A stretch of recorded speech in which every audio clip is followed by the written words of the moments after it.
Hi! Hello! ఈ vlog అంటే మీకు అర్థమైపోయింది కదా! ఉగాది వ్లాగ్ అనమాట. ఈసారి సింపుల్‌గా ఎలా చేసుకున్నాను ఏంటనేది వీడియోలో చూసేయండి. అలానే ఇంకా ఎవరైనా మన ఛానల్ సబ్స్క్రైబ్ చేసుకోకుండా చూస్తున్నారా? అలా అయితే ప్లీజ్ సబ్స్క్రైబ్ చేసుకొని సపోర్ట్ చేసేయండి. ఇంకా మంచి మంచి వీడియోస్‌తో మీ ముందుకొచ్చేస్తాను. సరే ముగ్గు కూడా కొంచెం సింపుల్‌గానే వేసేసుకున్నాననమాట. సో, ఇంక నేను ఫస్ట్ రెడీ అయిపోయాను. రెడీ అయిపోయేసి ఇంక నేను ప్రసాదాలు ఏమేమి చేయాలి అని చెప్పేసి అన్నీ పెట్టుకొనున్నాను. చూపిస్తాను మీకు కూడా. ఫస్ట్ అయితే బెల్లం పానకం చేస్తున్నాననమాట. అందుకే బెల్లము వాటర్‌లో వేసి నానబెట్టేస్తున్నాను. అలాగే వడపప్పు కూడా వేస్తున్నాను. సో, పెసరపప్పు కూడా నానబెట్టేసాను. 3 టైమ్స్ వాష్ చేసి పెట్టేశాను. అలానే మ్యాంగో ఏంటంటే మనకు వడపప్పులోకి కావాలి. అలానే మన ఉగాది పచ్చడిలోకి కూడా కావాలి అని చెప్పేసి నేను మ్యాంగోనయితే పీల్ ఆఫ్ చేసేసి చిన్న చిన్న ముక్కలుగైతే కట్ చేస్తున్నా. హాఫే సరిపోతుంది కదా అని చెప్పేసి వన్ సైడ్ మాత్రమే నేను పీల్ ఆఫ్ చేశాను. నెక్స్ట్ పక్కన తీయలేదనమాట. సో, అవి కూడా కట్ చేసేసి చిన్న చిన్న ముక్కలుగా అయితే కట్ చేసుకుంటున్నాను. ఎందుకంటే వడపప్పులోకి నేను కొంచెం వేస్తాను. అలాగే మనకి వగరు కోసం, పులుపు కోసం అనేసి మనకి ఉగాది పచ్చడిలోకైతే కావాలి కాబట్టి, సరే ఇంకా ఉగాది పచ్చడి ఎలా ప్రిపేర్ చేస్తానో మీకు కూడా చూపిచ్చేస్తాను. సో, మేమిద్దరమే కాబట్టి ఉండేది. ఎక్కువ తినరు మా వారు. నేను ఒక్కదాన్నే కొంచెమే కదా తీసుకోవడం అని చెప్పేసి కొంచెమే ప్రిపేర్ చేస్తున్నా. చింతపండు ముందే నానబెట్టి పెట్టుకున్నాననమాట. అది కొంచెం నీట్‌గా పిసికి అదంతా నీళ్ళైతే తీసుకోవాలి. ఇందులోకి ముందు బెల్లం పానకం కోసము, అలానే ఉగాది పచ్చడికి బెల్లం కావాలనేసి నేను వాటర్‌లో నానబెట్టేసాను. ఆ నీరు గూడా దాంట్లో పోసేసి, తర్వాత వేప పువ్వయితే వేశాను. తర్వాత వగరు కోసం అది మన మ్యాంగో అయితే వేశాననమాట. మిరియాలు కూడా అంటే కారం కోసం మిరియాల పొడి మామూలుగా కారం వేస్తూ ఉంటారు అందరూ. అది వేయకూడదని అంటారు. సో, మిరియాల పొడే వేయాలి కాబట్టి మిరియాల పొడి కొంచెం దంచి వేశాను. అలాగే పానకంలోకి గూడా మిరియాల పొడి కొంచెం దంచి వేసేసాననమాట. మళ్ళీ యాలకుల పొడి గూడా కావాలి గదా! పానకంలోకి 2 యాలకులైతే దంచి వేసేసాను. సో, నేను తీసుకుంది క్వాంటిటీ కొంచెమే కాబట్టి 2 సరిపోయాయి. ఇప్పుడు ఈ వడపప్పు కోసం నానబెట్టిన పెసరపప్పు ఆల్రెడీ నేను కడిగేసున్నాను. లాస్ట్ ఇంక నీళ్ళు గూడా వంపేసి పక్కనైతే పెట్టుకుందాం.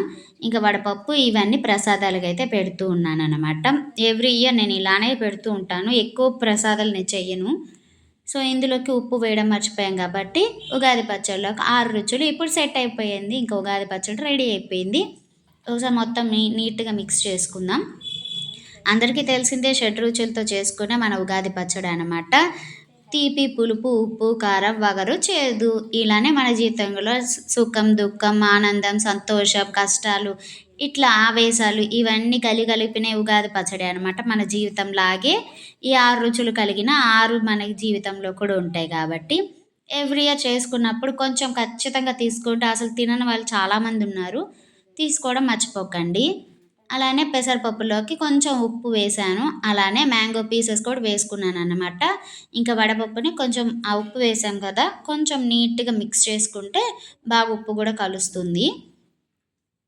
ఆ మ్యాంగో గూడా వేసాం కాబట్టి చాలా బావుంటుంది. ఇప్పుడు మన బెల్ల పానకం ఉంది కదా! అది కొంచెం స్ట్రెయిన్ జేయాలి. ఎందుకంటే బెల్లంలో కొంచెం మట్టి పలుకులు అవి రావచ్చు కాబట్టి స్ట్రెయిన్ చేసేసాను. ఇంకా మన ప్రసాదాలైతే రెడీ అయిపోయినాయి. వడపప్పు, పానకం, ఉగాది పచ్చడి అయితే రెడీ అయిపోయింది. చూసారు కదా! ఇందులో తీపి, ఉప్పు, కారం, పులుపు, వగరు, చేదు ఈ షడ్‌రుచుల సమ్మేళనాన్ని మనం ఉగాది పచ్చడిగా చేసుకుంటూ ఉంటాం. ఇయర్‌కి వన్స్ ఒక్కసారి అట్లీస్ట్ మీరు తినడం అయితే మర్చిపోకండి. ఖచ్చితంగా ఒక్క స్పూన్ అయినా తీసుకోండి. హెల్త్‌కి చాలా మంచిది. అండ్ ఇంకా మనం పూజకైతే వెళ్ళిపోదాం. ఈరోజు తెలుగుదనం ముట్టుపడాలని చెప్పేసి నేను ఇలా అయితే రెడీ అయ్యాను. ఫస్ట్ టైం నేను ఇన్ని ఇయర్స్‌కి నేను ఎప్పుడు ఇలా రెడీ అవ్వలేదు. It's the first time. And చలో మనం పూజ అయితే చేసేసుకుందాం. ఇంకా ప్రసాదాలైతే ప్రిపేర్ చేసేసాం కదా! ఇంక పూజ అయితే స్టార్ట్ చేద్దాం అనేసి ప్రసాదాలన్నీ తీసుకొని ఇక్కడ దేవుడి దగ్గర అయితే పెట్టేసుకుంటున్నాను. వడపప్పు, పానకం, ఉగాది పచ్చడి. ఇంకా పూలతో స్వామివార్లనైతే అలంకరించేసుకుంటున్నాను. పూలు కూడా చాలా రేటు ఉన్నాయన్నమాట. ఫెస్టివల్ వస్తే తెలిసిందే కదా! ఎంతెంత రేట్లుంటాయో. సో, ఇంక మీ అందరికీ తెలిసిందే నేను పూజ స్టార్ట్ చేశానంటే మన శివయ్యకి అభిషేకం చేయడంతోటే స్టార్ట్ అవుతుంది. సో, స్వామివారిని ఒక గిన్నెలో పెట్టేసి అభిషేకం అయితే చేసేసాను. ఇంక దీపారాజన చేయాలి కాబట్టి నూనె వేసేసి ముందు ఎప్పుడైనా నూనె వేసిన తర్వాతే ఒత్తులు వేయాలి. చాలామంది ఒత్తులు వేశాక నూనె వేస్తూ ఉంటారు. అలా చేయకూడదు అని చెప్పేసి పూజారులు కూడా చెప్తూ ఉంటారు. కొంచెం ఒకసారి చూసుకోండి. అలానే కడ్డీలతో అయితే నేను దీపాలను వెలిగించేసుకున్నాను. ఇంకా హారతి అయితే ఇస్తూ ఉన్నా. ధూపం వేస్తూ ఉన్నానన్నమాట. ఇప్పుడు స్వామివారిని అభిషేకం చేసిన గిన్నె నుంచి ఒక ప్లేట్‌లో అయితే పెట్టేసుకుంటున్నాను. చూసారు కదా! నాకు శివయ్య అంటే చాలా ఇష్టం. అందుకే ముద్దు పెట్టడం అలా అన్నీ చేస్తూ ఉంటా. నాకు చాలా ఇష్టం ఆయనంటే. ఇంకా పూలతో అయితే స్వామివారిని అలంకరించేసుకున్నాను. అలానే తాంబూలం పెట్టుకున్నాను.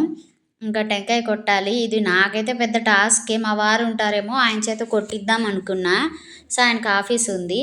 అయినా నేను చాలా పగలగొట్టా అనమాట. సమానంగా పగిలింది. అలానే కొంచెం పువ్వు గూడా వచ్చింది. అదిగోండి మీకు గిల్లి గూడా చూపిస్తున్నా. చాలా మంచిగా అనిపిచ్చింది. ఎవ్రీ ఇయర్ ఏమో తెలీదు గానీ, ఉగాది రోజు ఖచ్చితంగా పువ్వయితే వస్తూ ఉంటుంది నాకు. ఈ ఇయర్ గూడా అట్లనే వచ్చింది. అంతా దేవుడి దయ. ఇప్పటికన్నా మా కష్టాలు నెరవేరాలనైతే మనస్ఫూర్తిగా కోరుకుంటున్నా.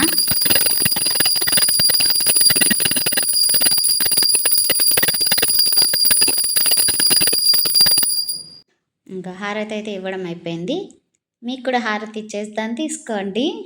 మీరు కూడా అంత హ్యాపీగా ఉండాలని మనస్ఫూర్తిగా దేవుడినైతే కోరుకున్నాను. ఇంకా ధూపం అయన్నీ వేసేసాననమాట. ఇంకా ప్రసాదాలు పెట్టేసి స్వామివారికి మొక్కుకుంటున్నాను. ఉగాది రోజు ఇంత హ్యాపీగా పర్లేదు నాకు మంచిగానే జరిగిందనిపించింది. నేను ఎవ్రీ ఇయర్ చెప్తూనే ఉంటాను నాకు మంచి జరగదు ఏంటో ఉగాది అంటే అనుకుంటూ ఉంటాను. కానీ అలా అన్నారు ప్రతి ఇయర్ మంచిగానే జరిగింది నాకు. ఈ ఇయర్ కొంచెం ఉంది కానీ పర్లేదు. అది కూడా నెట్టుకొని వచ్చేసాను ఎట్లో దేవుడి దయ వల్ల. మంచిగానే అనిపించింది. మంచిగానే పూజ చేసుకున్నాను. ఇదిగోండి నేను చేసిన పూజ ఎలా ఉందో మీకు చూపించేస్తాను చూసేయండి. ఉగాది పచ్చడి ఖచ్చితంగా టేస్ట్ చెయ్యండి కొంచెమైనా సరే. అది తింటే చాలా మంచిది హెల్త్‌కి. చాలామంది చెప్తూనే ఉంటారు. నేను మళ్ళీ మళ్ళీ చెప్తున్నాను. పిల్లలు కూడా నాకొద్దు, చేదు అంటూ ఉంటారు. అలా ఏం కాదు హ్యాపీగా తినొచ్చు. కొంచెమైనా తీసుకోండి. ఇలా నా పూజ అయితే చూసారు కదా! శివయ్యని కూడా ఎంత మంచిగా అలంకరించుకున్నానో. ఇలా నా పూజ అయితే అయిపోయింది. సో, ఈరోజు నేను ఉగాది కాబట్టి కొంచెం నేను చెంపస్వరాలని, మాటీలని ఫస్ట్ టైం పెట్టుకొని ఇలా రెడీ అయ్యాననమాట. సో, నేను గెట్ రెడీ విత్ మీ కూడా చేశాను ఈసారి. అది షార్ట్ వీడియోలో మీకు పోస్ట్ చేస్తాను. కావాలన్న వాళ్ళే వెళ్లి చూసేయండి. ఎలా ఉందో కామెంట్ సెక్షన్‌లో చెప్పండి నా లుక్ అనేది. శారీ ఎలా అనిపించిందో కూడా చెప్పండి. నాకు ఈ గ్రీన్ కలర్ శారీ అలానే పింక్ బ్లౌజ్‌తో చాలా అనిపించింది. ఈసారి నాకు నేనే దిష్టి పెట్టుకుంటానేమో అనిపించిందనమాట. అంత క్యూట్‌గా అనిపించింది నాకు శారీ. చాలామంది బాగుందని కూడా కాంప్లిమెంట్స్ ఇచ్చారు. Thank you so much for everyone. ఇదేనండి ఈరోజు ఉగాది వ్లాగ్ అనమాట. మీకు నచ్చిందని అనుకుంటున్నాను. నచ్చితే లైక్ చేయండి. అలానే షేర్ చేయండి. ప్లీజ్ సబ్స్క్రైబ్ చేసుకొని సపోర్ట్ చేసేయండి. ఇంకా మంచి మంచి వీడియోస్‌తో మీ ముందుకు వచ్చేస్తాను. Thanks for watching. Love you all. Happy Ugadi. By by.